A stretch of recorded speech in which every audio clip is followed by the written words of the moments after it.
வணக்கம் மக்களே! இன்னைக்கு நான் என்ன லஞ்ச் பாக்ஸ் பேக் பண்ணத வாங்க பார்க்கலாம். ஸோ இன்னைக்கு பார்த்தீங்கன்னா, சிம்பிளான லஞ்ச் பாக்ஸ் ரெசிபி தான். ஆனா ரொம்ப டேஸ்ட்டா இருக்கும். மஸ்ட் ட்ரை ரெசிபின்னே சொல்லுவேன். ஸோ காய்கறியே சாப்பிடாத உங்க பசங்களுக்கு இந்த மாரி டிஷ் பண்ணி கொடுங்க. ரொம்ப சூப்பரா சாப்பிடுவாங்க.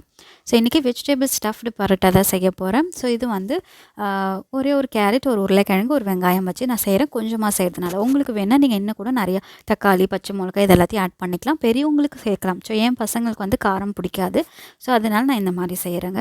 ஸோ காய்கறி எல்லாம் நல்லா வேக வச்சு எடுத்துக்கலாம். ஒரு 4, 5 விசில் விட்டுக்கலாம். ஸோ சப்பாத்தி மாவு பெசஞ்சதுக்கப்புறம் காய்கறியும் வெந்துருச்சு. ஸோ வெந்த காய்கறி நல்லா மசிச்சுக்கலாம். உங்களால் எந்த அளவுக்கு முடியுமோ அந்த அளவுக்கு நீங்கள் நல்லா மசிச்சுக்கோங்க. ஸோ வெங்காயம் நல்லா வதங்கந்தும் மஞ்சத்தூள், காரத்தூள், கொஞ்சமாக சிக்கன் மசாலா, வேக வச்ச காய்கறி சேர்த்துட்டு கொத்தமல்லி போட்டு இறக்குனிங்கன்னா ஸ்டஃப் பண்ணுறது மசாலா ரெடி.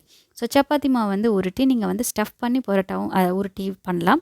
ஸோ நான் இன்றைக்கி உருட்டினதுக்கப்புறம் மசாலா வச்சுட்டு இந்த மாதிரி சின்ன சின்னதாக கட் பண்ணி நான் வந்து இந்த மாதிரி லைட்டாக ப்ரெஸ் பண்ணி நான் வந்து போட்டு எடுக்கிறேன். உங்களுக்கு வேணால் நீங்கள் சப்பாத்தி போட்டதுக்கப்புறமும் இந்த மசாலாவை ரோல் பண்ணி நீங்கள் கொடுக்கலாம். ஸோ நான் இந்த மாதிரி தான் ட்ரை பண்ணேன். ரொம்ப டேஸ்ட்டாக இருக்கும். கண்டிப்பாக ட்ரை பண்ணி பாருங்கள். மஸ்ட் ட்ரை ரெசிபிங்க. தேங்க்ஸ் ஃபார் வாட்சிங். பாய்.